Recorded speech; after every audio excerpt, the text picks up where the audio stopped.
John, finally! I've been trying to reach you all night. Where were you? What happened? Oh, hey, babe, sorry. I had my phone on silent. I must have missed your calls. That's not like you, John. And why didn't you call me back? I was worried, sick. I know, I should have called. It's just that I was at Millie's place yesterday and things got a bit intense. She needed a lot of help. What were you doing there exactly? Well, I have already told you. Your sister said she wasn't feeling well and she just needed someone there. We just talked about some stuff, that's all. Some stuff? John, you're not telling me everything. I can sense it. Did something happen between you two? Did you have a fight or something? I mean, what would you and my sister talk about?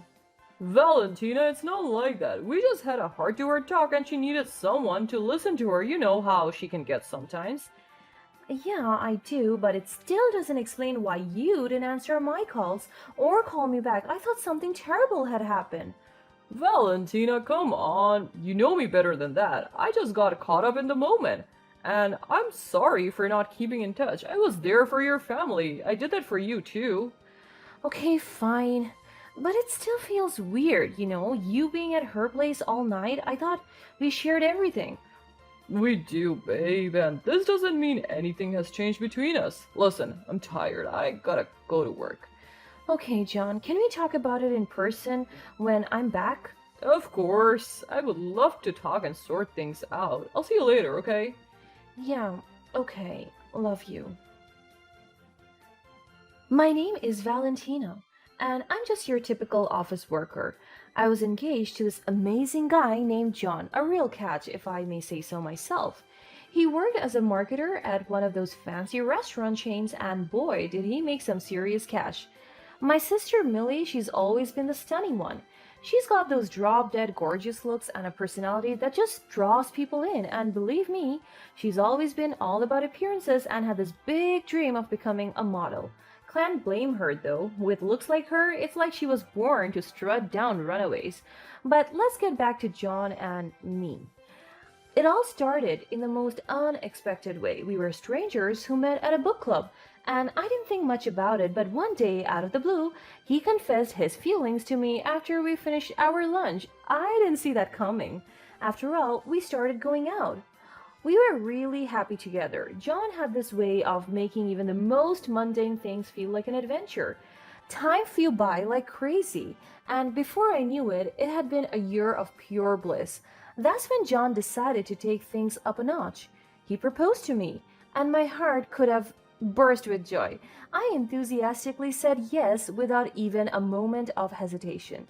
So there we were, ready to share the big news with my family. We headed straight to their house, knowing they would be over the moon to hear about our engagement. And we were right. As soon as we spilled the beans, their faces lit up with joy.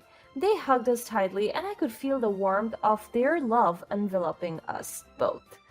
However, I couldn't help but notice Millie's reaction. I knew that she had always been a bit competitive with me. She had been single for a while at that point, after having been cheated on her by her rich ex-boyfriend, and here I was engaged to a successful and handsome guy like John. As the news sunk in, her smile began to fade, replaced by a look of shock and maybe even a hint of envy. I could tell she was not happy at all, and that bothered me. I mean, this was a time for celebration, and all I wanted was her support and happiness.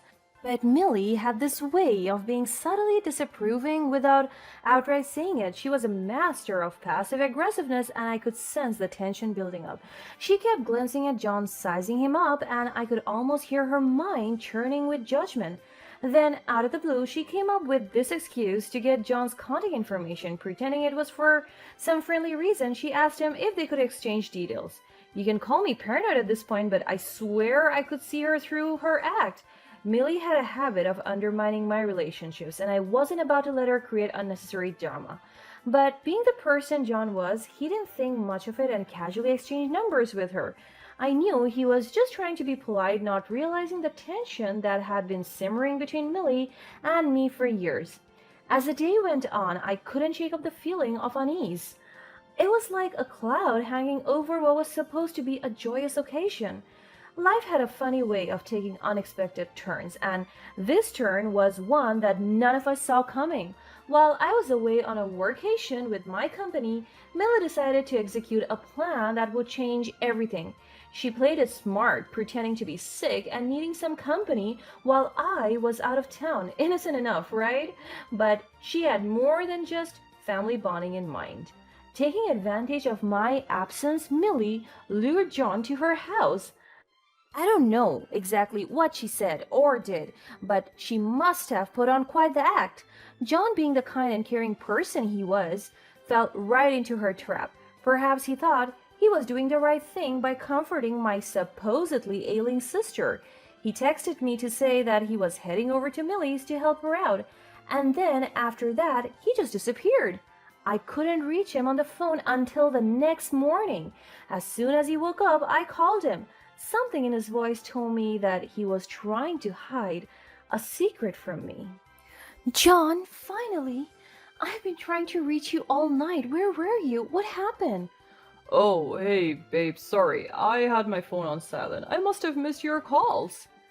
That's not like you, John. And why didn't you call me back? I was worried, sick.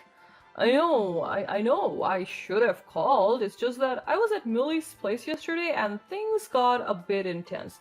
She needed a lot of help. What were you doing there exactly? Well, I have already told you. Your sister said she wasn't feeling well and she just needed someone there. We just talked about some stuff, that's all. Some stuff? John, you're not telling me everything. I can sense it. Did something happen between you two?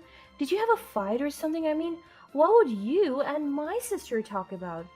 Valentina, it's not like that. We just had a heart-to-heart talk and she needed someone to listen to her. You know how she can get sometimes. Yeah, I do, but it still doesn't explain why you didn't answer my calls or call me back. I thought something terrible had happened. Valentina, come on. You know me better than that. I just got caught up in the moment. And I'm sorry for not keeping in touch. I was there for your family. I did that for you too. Okay, fine. But it still feels weird, you being at her place all night. I thought we shared everything. We do, babe, and this doesn't mean anything has changed between us. Listen, I'm tired. I gotta go to work. Okay, John, can we talk about it in person when I'm back? Of course. I would love to talk and sort things out. I'll see you later, okay? Yeah, okay. Love you. The phone call ends, leaving me still doubtful and uncertain about what exactly happened between John and Millie. I know there's something he's not telling me. It turned out that I was right. My gut feeling was unfortunately on point. That was the last conversation we had had as a couple. The days after that, John started to respond to my text less and less.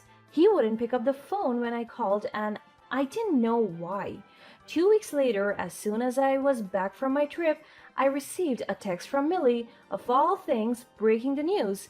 It was a picture of her lying on top of John on our couch. I was blindsided, heartbroken, and furious all at once. I couldn't believe what I was reading. The person I trusted the most had betrayed me, and the sister I thought I knew so well had played a deceitful game. Hey sis, listen, something has changed. Turns out that the one John truly connects with is me. I've packed all of your belongings and sent them back to your place so I can move into John's. I know you'll understand. You always do. Love ya, XOXO. Can you believe it? The man I was about to marry, the one who had proposed to me with so much love and happiness, was now holding my sister like he used to hold me? I rushed back home as soon as I could, trying to confront John and make sense of the situation, but it was too late. The damage was already done, and he had made up his mind. When he opened the door and saw my face, he was ice cold. I had never seen him that way before. What are you doing here, Valentina? We need to talk, John. You just can't end things like this. There's nothing left to talk about. I made my decision and I don't want to discuss it anymore. John, what happened between us? We were happy and then suddenly you're confessing feelings for Millie? My sister? Look, Valentina, things change. Feelings change. I can't deny what I feel any longer. She's someone I can't resist. A woman as beautiful and charming as her, I just can't help it. Are you serious? You're throwing away what we had just because you're attracted to her looks? It's not just about her looks, okay? She's so soft and charming, unlike you, and now she needs me, and I won't turn my back on her. I was always there for you, John. We were planning our future together, and now you're telling me it meant nothing? It's not that simple, Valentina. I can't be with someone who doesn't understand me. You can't just throw away everything we had for this, not for my sister. You two are sick. You need to accept it and move on. This is my decision, and nothing you say can change it. You're disgusting. Both of you. I don't want to hear from you anymore. Now please, just leave. I need to be alone. Fine, if that's what you want. And just like that, he ended our relationship. I felt like my whole world had crumbled in an instant. The pain and betrayal were overwhelming. How could this happen? I thought we had something real, something unbreakable, and yet here I was, left picking up the pieces of my broken heart. Millie, on the other hand, seemed almost smug about the whole thing. She got what she wanted, John, and it felt like she had won some twisted competition that I didn't even know we were in. She kept texting in the family group chat about this new guy that she fell in love with, knowing fully well that would just break my heart even more. My parents didn't know who the guy was because she wasn't showing any of his face, so they were so happy for her. I was devastated. And just a month later, Millie and John announced that they were getting married. It felt like a knife twisting in my heart. Millie even dared to tell me that she wanted me at their wedding reception as if it were some sort of consolation prize. The thought of attending their celebration was too much to bear. But Millie didn't stop there. She was bragging with everyone about how successful her new fiancé was, that she could quit her job and never work again. My mental health was deteriorating, and I had to quit my job. I shut myself in my room, not wanting to face the world, or anyone for that matter. I couldn't stop thinking about how my life had taken such an unexpected and painful turn. My parents were worried sick about me, and they apologized profusely for Millie's actions. They couldn't believe she would be so callous and insensitive now that they found out who her groom was. But amidst the darkness and despair, a tiny glimmer of hope began to flicker within me. I knew I couldn't stay in that suffocating environment any longer. I needed to find a way to heal and move forward with my life. Determination set in, and I made a decision. I was going to leave home, start fresh in a new place with a peaceful environment, and find happiness on my own terms. It wasn't an easy decision to make, leaving behind the comfort of my family and familiar surroundings, but I knew it was necessary for my well-being. I couldn't let this heartbreak define my future. With the support of my parents, I began to plan my escape to a new chapter of my life. I researched different cities and towns, and after careful consideration, I finally found a place that felt like the perfect escape, a small town nestled between lush greenery and rolling hills. It seemed like a place where I could find peace and rediscover myself. Saying goodbye to my parents was bittersweet, but they understood my need for space and healing. With their love and blessings, I set off on my journey to a new beginning. As I settled into my new surroundings, I felt a sense of liberation. Life in the small town had its way of surprising me. I found a job at a cozy little restaurant, and it turned out to be a perfect fit for me. The manager, Philip, was kind, understanding, and had a genuine passion for his work. As days turned into weeks, we grew closer, and our friendship blossomed into something more. One day, with a hint of nervousness in his eyes, Philip confessed his feelings to me. I couldn't help but feel a bit hesitant at first, my heart still bearing the scars of past betrayal. But as I got to know Philip better, I realized that he too had been through a similar experience of heartbreak in the past. His vulnerability and sincerity struck a chord with me, and I saw a glimpse of hope for a new beginning. Eventually, I took a leap of faith and accepted Philip's love. It wasn't easy, but I knew that I couldn't let fear dictate my life forever. Sometimes we have to open our hearts again, risking pain, to find the happiness we truly deserve. Philip and I began dating, and he became my rock, my support system, and my source of happiness. We shared moments of laughter, support, and growth, and the joy he brought into my life was immeasurable. I decided to visit my parents after some time, eager to share the happiness that had found its way back into my heart. Their faces lit up as they saw the sparkle in my eyes, the same sparkle that had dimmed for a while. They were overjoyed to see me happy again, and their warm embrace felt like a comforting reminder that I was never alone. But then, they had to break the news to me. During the months that I was away, Millie and John had finally finalized planning their fancy wedding, and I was invited.